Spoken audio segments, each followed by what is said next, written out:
I just wanted to ask if you wanted to respond at all about whether any of that was true. There's no response.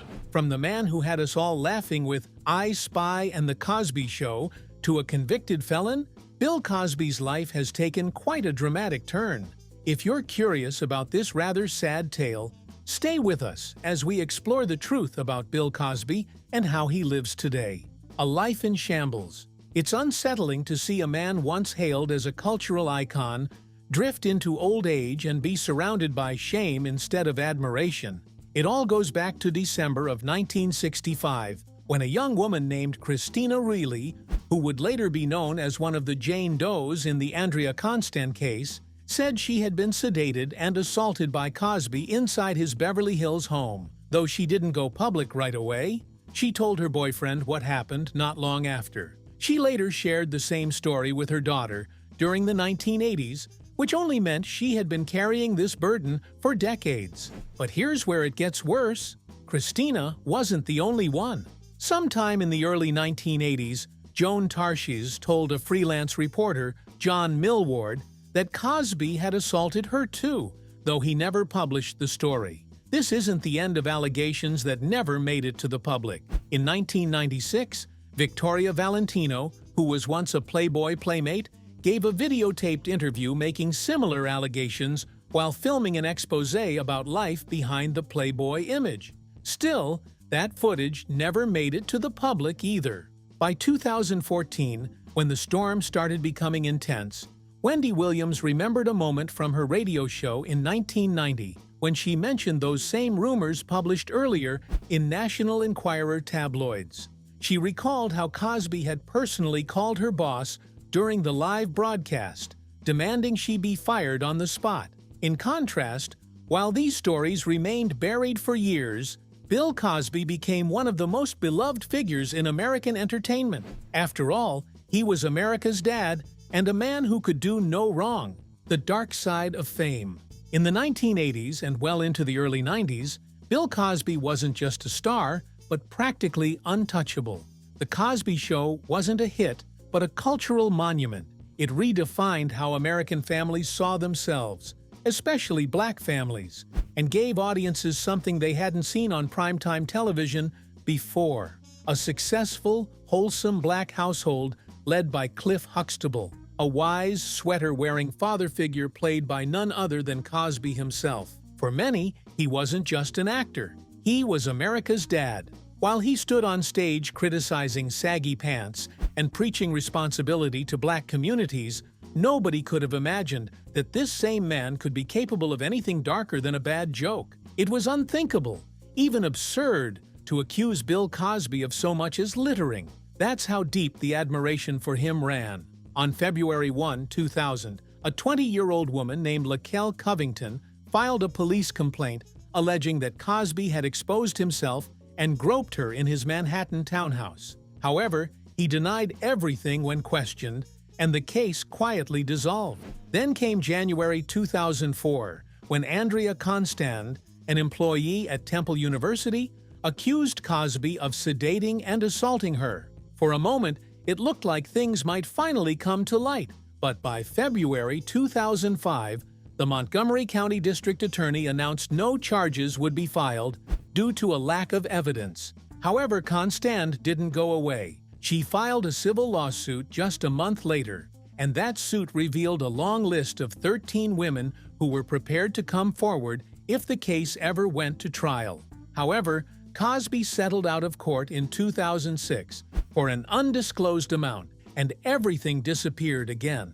Or so it seemed. Subsequently, the moment people realized the charges were being dropped, other voices, the ones who had been silent for decades, decided it was time to speak up. Tamara Green came forward in February 2005, claiming Cosby had sedated and assaulted her in the 1970s. Still, his lawyers denied it, saying Cosby didn't even know her.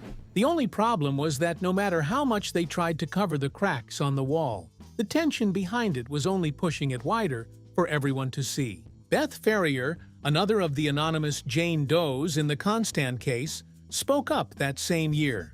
Her allegations stated she met Cosby in the early 1980s and had a brief fling with him. Months later, after the affair had ended, Bill Cosby passed through Denver, met up with her, and offered her a cup of coffee backstage during one of his shows. She remembered drinking it, passing out, and waking up alone in her car, disoriented, and her clothes in disarray. She said that when she confronted him later at his hotel, he brushed her off, saying she had just had too much to drink. She even passed a polygraph test about her story, but Cosby's legal team refused to respond. Sadly, she wasn't the only one. A woman named Shawn Brown, someone Cosby admitted to having an affair with in the 1970s, came forward with even darker claims. She told the National Enquirer in 2005 that he had sedated and assaulted her the last time they were together. She was also the mother of Autumn Jackson, a woman who once claimed to be Cosby's illegitimate daughter and was later convicted of extortion after threatening to take the story public. By 2006, Philadelphia Magazine published a chilling exposé titled Dr. Huxtable and Mr. Hyde. It laid out, piece by piece, how multiple women, Constand, Green, and Ferrier, had eerily similar stories. Spiked drinks, loss of memory, waking up confused and half-clothed. The article also introduced Barbara Bowman, who had remained relatively silent for years, but said she couldn't take it anymore after reading what others had endured. She said Cosby had mentored her when she was just 18, and two terrifying incidents in 1986 had driven her back home to Denver, where she tried to piece her life back together. She claimed Cosby not only violated her trust, but also used his power to ruin a career she had started to build quietly. Yet, all of this might have stayed underground, if not for an unexpected moment during a comedy show in 2014. It wasn't a journalist or a court ruling that finally broke the silence. It was another comedian, Hannibal Buress. He had bluntly called Cosby an assaulter. That clip spread like wildfire.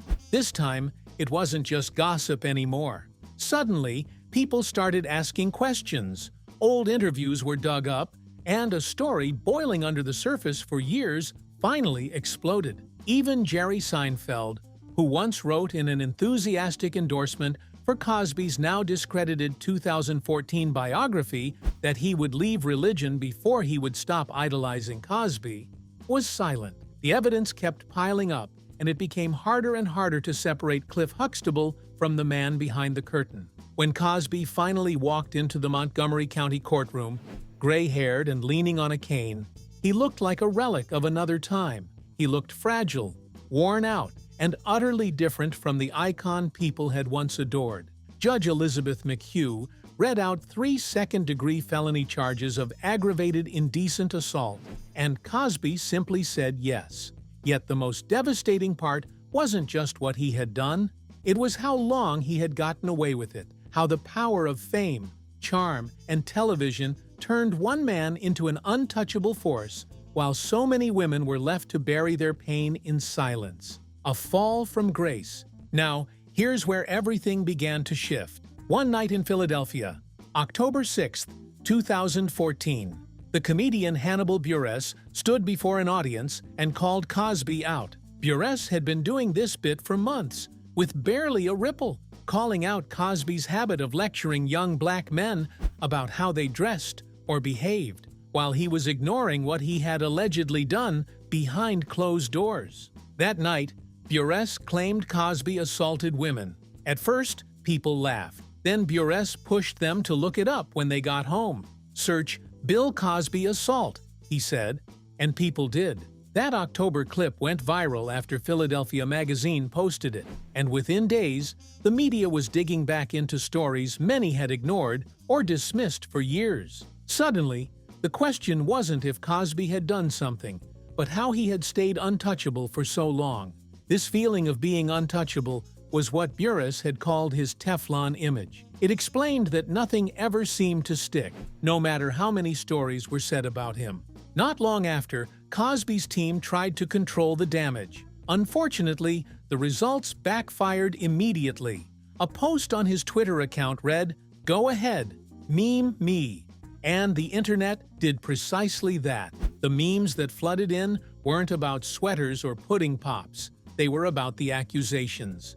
The tweet was deleted almost immediately, but the damage they had tried to repair was even worse. With that, journalist Joan Tarshis came forward, followed by Janice Dickinson, actress Louisa Moritz, and Carla Ferrigno, the wife of actor Lou Ferrigno. These people were followed by others, from nurses to models and actresses, each one telling a version of the same story.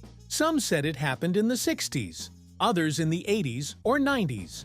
Some claimed he gave them spiked drinks, but one thing they all had in common was waking up disoriented or terrified, or not waking up until it was too late. Author Charlotte Laws wrote an article in Salon, alleging that Cosby had attacked one of her friends, a woman she later lost contact with.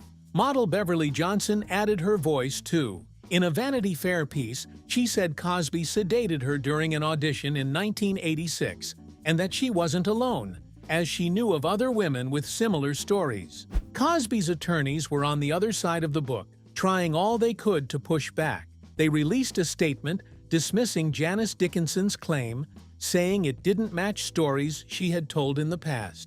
Days later, they released another statement, calling the wave of accusations unsubstantiated, and accused the media of running a smear campaign. In January 2015, Sindra Ladd added her voice too, alleging that Cosby had sedated and assaulted her in 1969. Then, in May, Lily Bernard, who had appeared on The Cosby Show, said she had gone to the police after he assaulted her in the early 90s. Yet, it did not end with them. On July 27, 2015, New York Magazine ran a cover that sent a message. It showed 35 women sitting side by side in black chairs. There was one chair that was left empty, and it represented those who hadn't spoken up, or perhaps never would. The magazine said 11 more women had declined to be photographed, but they had similar stories to tell. In all, the accounts shared striking details: Cosby offering a spiked drink or coffee, and the women waking up unsure of what had happened. By September 17, 2015, A&E aired a documentary called Cosby, The Women Speak, where 13 women shared their stories on camera. And by October 2015, nearly 60 women had gone public. The narrative around Bill Cosby had changed drastically, as people no longer referred to him as America's dad. One of the accusers, Jewel Allison, said what many were thinking, that Cosby had hidden behind the mask of Cliff Huxtable for years, and that this may be the most prolific predator the country had ever seen. Interestingly, Hannibal Buress, whose joke lit the match that reignited the fire, hadn't said a word about the Cosby verdict. But the internet? It did not let the sleeping dog lie, not even for a second. Social media was ablaze with a mix of heartbreak and rage. Some users didn't hold back on just how powerful Buress's moment on stage was. One post read, "In our culture, women speak out more, but the Cosby trial reminds us that male advocacy is still vital." Hannibal Buress spoke truth to the disgrace of Cosby's behavior, and that perspective mattered. Others processed it more personally. To them, it was a gut-punch realization that the man many saw as a guiding figure, the fictional father who had once comforted a nation, was living a life completely different from the character he portrayed. Someone else posted, "It makes me sad that Bill Cosby, who portrayed the epitome of wholesome, is guilty of such ugly crimes." Bill Cosby wasn't just another actor. He meant something to people. And now, that trust is gone. What other effects did these dire allegations have on him? Aftermath and court conviction. Most of the claims made against Bill Cosby couldn't go to criminal court because too much time had passed, except for the one brought by Andrea Constand. But that didn't stop the lawsuits. Many women took legal action, and Gloria Allred represented dozens of them. Then, in 2015, when old court records from Constand's case were made public, Cosby admitted to giving women a strong sedative without a prescription. He admitted he used it during his casual relationships with younger women. In April 2018, after a lengthy trial, Cosby was found guilty of 3 serious charges related to Constand's case. He was sentenced to serve 3 to 10 years behind bars, plus a fine. At first, he was kept separate from the other inmates, but later, he was moved into the general prison population. Cosby's lawyers tried to appeal the verdict, arguing that the jury heard too many stories from other women that weren't directly tied to the charges and that Cosby had only testified years ago because he was told he wouldn't face criminal charges. Later on in 2021, the Pennsylvania Supreme Court agreed. They ruled that Cosby's rights had been violated and overturned his conviction. The reason? A former prosecutor had promised not to press charges, which led Cosby to speak openly in a civil case. But in the end, his testimony was later used against him. That promise, the court said, should have been honored. Cosby walked free that same day, after nearly 3 years behind bars. However, the legal fight didn't stop there. Another woman, Judy Huth, had filed a case years earlier, saying Cosby harmed her back in 1975 when she was just 16. That trial finally went forward in 2022, and the jury sided with her. Cosby was thereafter ordered to pay $500,000. However, long before the world turned upside down for Bill Cosby, he had built something that would have lasted for centuries. A family, a legacy, a version of the American dream. He had also been married to Camille Hanks since 1964. They had 5 children together: Erica, Erin, Ennis, Ensa, and Evan. Their only son, Ennis, was murdered in cold blood in 1997 while changing a flat tire along a freeway in Los Angeles. He was just 27. Then, in 2018, heartbreak struck again when their daughter, Ensa, passed away from kidney failure while awaiting a transplant. Losing one child is a pain most can't imagine, but losing 2? That kind of grief lingers in the shadows. So when Bill Cosby was found guilty in April 2018 of assaulting Andrea Constand, the same case that would ultimately cost him his freedom, the fallout hit not just his reputation, but the entire foundation of the life he and Camille had built. Yet Camille didn't crumble. In her first public statement since the guilty verdict, Camille Cosby released a 3-page letter that sounded more like a war cry than a defense. She didn't just say the trial was unfair, she called it a frenzy, a modern-day lynching led by a media machine